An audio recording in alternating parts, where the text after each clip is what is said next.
Hello and welcome back to Bankopedia. Friends, ये आपको दो सैलरी स्लिप दिख रहा होगा मेरा। ये है अक्टूबर 2020 का सैलरी स्लिप और ये है आपका नवंबर 2020 का सैलरी स्लिप। यहाँ पे आपको दिख रहा होगा काशी गोमती संयुक्त ग्रामीण बैंक, जिसका नाम अब चेंज होके बड़ौदा यूपी बैंक हो गया है। बड़ौदा यूपी बैंक, ठीक है।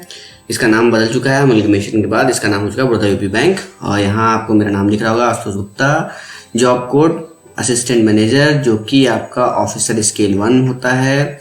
ऑफिसर स्केल 1 या फिर पीओ भी आप कह सकते हैं। तो आरआरबी पीओ या आरआरबी ऑफिसर स्केल 1 या असिस्टेंट मैनेजर पोस्ट सेम होती है, ठीक है।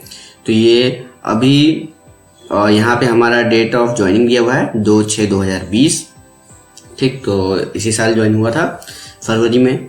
ये सैलरी स्लिप में दो कंपोनेंट होता है, एक अर्निंग का कंपोनेंट होता है, एक डिडक्शन का, ठीक। यहाँ आपके सारी अर्निंग दी होती है और यहाँ पे सारे डिडक्शन दिए होते हैं। और इधर कम्युलेटिव है, मतलब अब तक कितना मैं अर्न कर चुका हूँ और अब तक कितना डिडक्ट हो चुका है ये।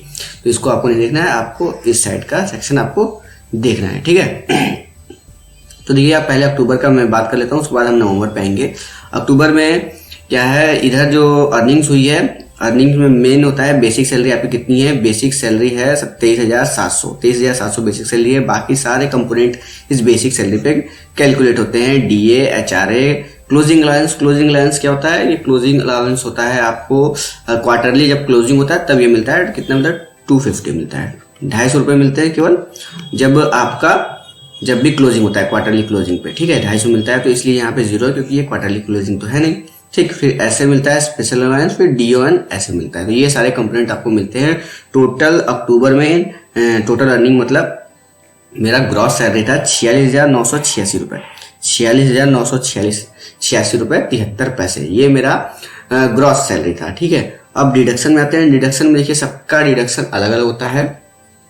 नीचे से मैं स्टार्ट करता हूँ। ये है हमारा केजीएस एम्प्लॉय रिलीफ फंड। ये सिर्फ हमारे बैंक में चलता है, Kashi Gomti employ relief fund. इसमें क्या होता है, जैसे कोई जॉब करते हुए एम्प्लॉय है, कोई जॉब करते हुए उसका निधन हो जाता है, डेथ हो जाता है, तो क्या होता है, सारे एम्प्लॉय जो इसको सब्सक्राइब किए हुए हैं, सबका नहीं होता है, जितने भी एम्प्लॉय इसको सब्सक्राइब किए हुए हैं, मतलब ये एम्प्लॉय के ऊपर है, इसको डिसब्सक्राइब भी किया जा सकता है, मतलब इसको हम छोड़ भी सकते हैं, बंद भी करवा सकते हैं, ठीक है।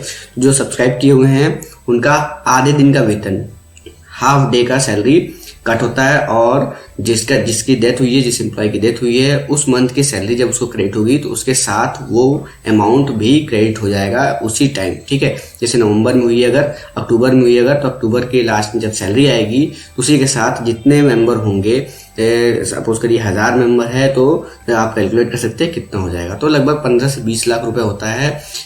कोई एम्प्लॉय डेथ कर जाता है तो ये बैंक की तरफ से नहीं है, एम्प्लॉयज की तरफ से है। मतलब जो एम्प्लॉयज को सब्सक्राइब किए, बैंक का स्कीम नहीं है, एम्प्लॉयज का स्कीम है, ठीक है। जिसको आप बंद भी कर सकते हैं, लेकिन मैंने बंद नहीं किया है कि किसी को इंस्टेंट मिल जाता है इतना अमाउंट तो उसके घर वालों को बहुत सुविधा होती है, ठीक। तो उसके अलावा इंश्योरेंस वगैरह ये सब तो उनको मिलता ही है। मतलब ये एक एम्प्लॉय की तरफ से, हमारी तरफ से कंट्रीब्यूशन, तो इसको आप बंद भी करा सकते हैं और रख भी सकते हैं। तो ये मेरा डिडक्शन होता है। और दूसरा है, ये है ऑफिसर फेडरेशन। मतलब मैंने यूनियन ज्वाइन किया है तो यूनियन का फीस है 100 रुपीज, ये डिडक्ट होता है। ये भी आप चालू करवा सकते हैं, बंद करा सकते हैं। तो ये दोनों आपका कंपल्सरी नहीं है, ठीक है। कंपल्सरी क्या है, ये आपका कंट्रीब्यूटरी पेंशन स्कीम जो है एनपीएस, ये आपका जरूर कटेगा, ये सबका कटेगा, ये कोई बंद नहीं करा सकता, ये सबका कटना ही कटना है।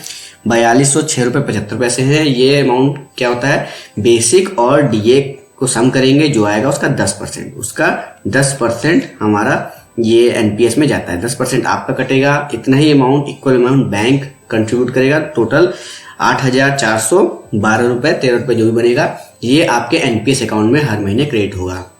ये बढ़ता घटता रहता है, ये आपके एनपीएस अकाउंट में होगा, हमेशा क्रेडिट होता रहेगा। ये आपको जब आप रिटायर होंगे, वीआरएस लेंगे, तब आपको मिलेगा, ठीक है। फिर थर्ड पे है टीडीएस। टीडीएस अभी मेरा 0 है क्योंकि टैक्स स्लैब में मेरा सैलरी अभी नहीं आता है। नेक्स्ट मंथ जब भी आईबीए का सेटलमेंट हमारे ऊपर लागू होगा तब हमारी सैलरी 50,000 के ऊपर हो जाएगी, तब टीडीएस हमारा भी कटेगा, ठीक।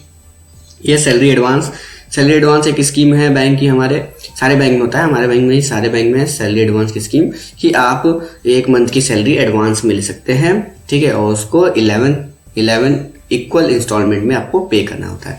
तो हमें कोविड के टाइम पे एडवांस सैलरी मिली थी, वो ही पे हो रहा है, यहाँ पे कट रहा है, ठीक है। तो ये भी सबका नहीं कटता है, मैंने लिया हुआ है तो कट रहा है। ट्रिपल एस इंश्योरेंस पॉलिसी है, ये भी इंश्योरेंस लिया हुआ है तो ये कट रहा है, सबका नहीं कटता है। आपका क्या कटेगा, टीडीएस सबका कटेगा जो स्लैब में आएंगे, और पेंशन स्कीम सबका कटेगा, बाकी कुछ भी नहीं। तो आपका कटेगा 4,206 रुपये, इसमें से 4,206 निकाल देंगे अगर, तो आपका 42,000 कितना बचेगा, 42,380 रुपये शायद बचेगा। ठीक है, तो ये आपका हो जाएगा in hand salary. In hand salary कितना रहा, 42,600 मान लीजिए, चलिए अप्रॉक्स 42,600 मान लेते हैं कि इतना आपका अक्टूबर में इन हैंड सैलरी आपको क्रेडिट हुई थी।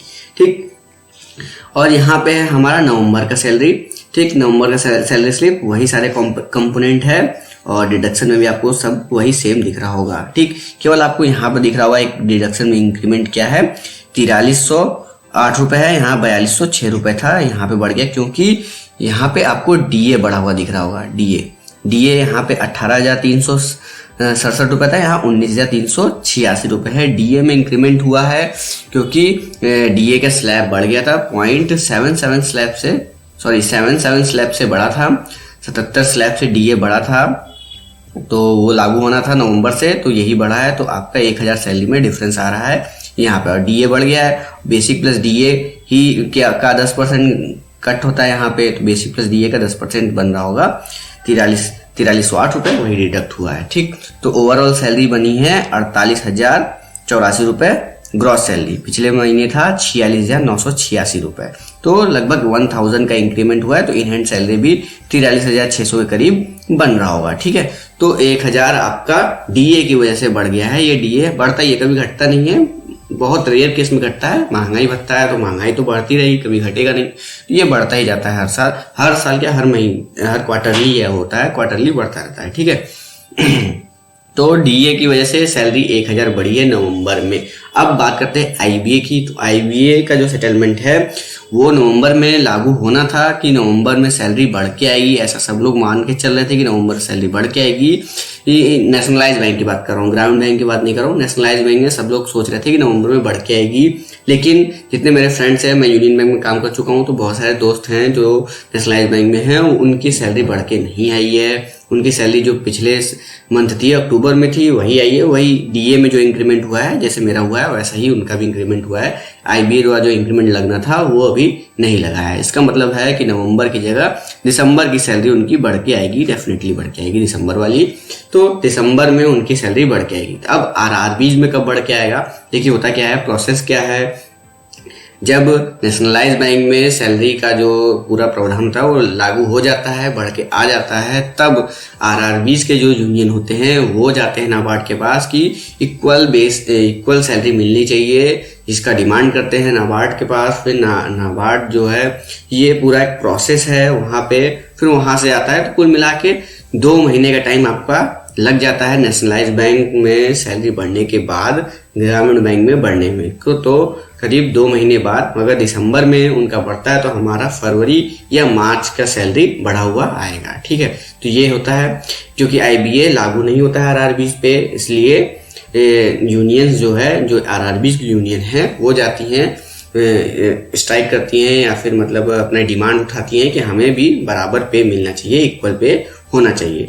तो फिर उसको मान लिया जाता है, बेसिकली डिनाई नहीं हो सकता है, मानना ही पड़ेगा। ठीक है, मान लिया जाता है। फिर वो जब प्रोसेस करते करते 2 महीने लग जाता है, तो मिनिमम 2 मंथ बाद, मतलब हमारा फरवरी की सैलरी स्लिप में या फिर मार्च की सैलरी स्लिप में जरूर से हमारा भी इंक्रीमेंट के साथ शो करेगा। ठीक है, जब शो करेगा तो फिर हम उसको देखेंगे। तो लगभग इन हैंड सैलरी 52,000 के अराउंड आ रहा है। जैसे अभी इन हैंड सैलरी 43,000 है, तो उस समय इन हैंड सैलरी 52,000 के अराउंड आ रहा है इन हैंड सैलरी। ठीक है, तो बढ़ा हुआ सैलरी। तो नेक्स्ट मंथ जब नवंबर में तो हुआ नहीं, दिसंबर में जब ये लागू हो जाएगा नेशनलाइज बैंक में, तो मैं किसी फ्रेंड का सैलरी स्लिप मांग के जरूर से आपके लिए वीडियो बनाऊंगा। ठीक है, ये वीडियो में आपको ये क्लियर हुआ होगा डीए का कॉन्सेप्ट, कि डीए बढ़ता रहता है तो सैलरी बढ़ता घटता रहता है। ओके, और आपको एक मोटिवेशन मिला होगा कि इतनी सैलरी है तो आपको पढ़ना चाहिए। अभी इस समय जो आलस का माहौल बना होगा कि एग्जाम डिलेज हो जाते हैं, तो आप आलस कर जाते हैं, तो आलस नहीं करना है, पढ़ना है। ठीक, इस बार सिलेक्शन लेना है। Thank you friends.